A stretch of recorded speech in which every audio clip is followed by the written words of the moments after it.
آپ کو بتائیں کہ نوٹیفیکیشن کے مطابق چیئرمین نیب کی مدت ملازمت میں توسیع 6 مارچ 2026 سے مؤثر ہوگی۔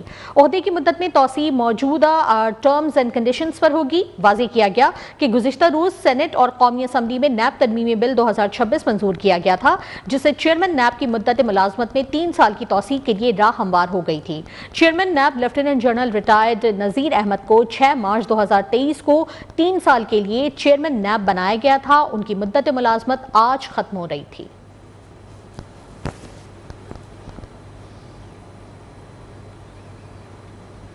وزیر مملکت برائے داخلہ طلال چودھری کا ریڈ زون، ڈپلومیٹک انکلیو اور دیگر حساس مقامات کا دورہ۔ رمضان میں مساجد اور ڈپلومیٹک انکلیو کے سیکیورٹی انتظامات کا بھی جائزہ لیا گیا ہے۔ ناظرین کو آگاہ کر رہے ہیں اس حوالے سے، بتائیں کہ وفاقی سیکرٹری داخلہ، چیف کمشنر، آئی جی، ڈپٹی کمشنر اسلام آباد، رینجر اور ایس پی کے اعلیٰ افسران بھی ہمراہ تھے۔ وزیر مملکت برائے داخلہ طلال چودھری نے سیکیورٹی انتظامات کو مؤثر بنانے کی ہدایت کرتے ہوئے کہا کہ اسلام آباد میں امن و استحکام برقرار رکھنا حکومت کی اولین ترجیح ہے۔ وزیر مملکت برائے داخلہ نے اسلام آباد پولیس اور دیگر سیکیورٹی اداروں کے بہترین سیکیورٹی انتظامات کو بھی سراہا۔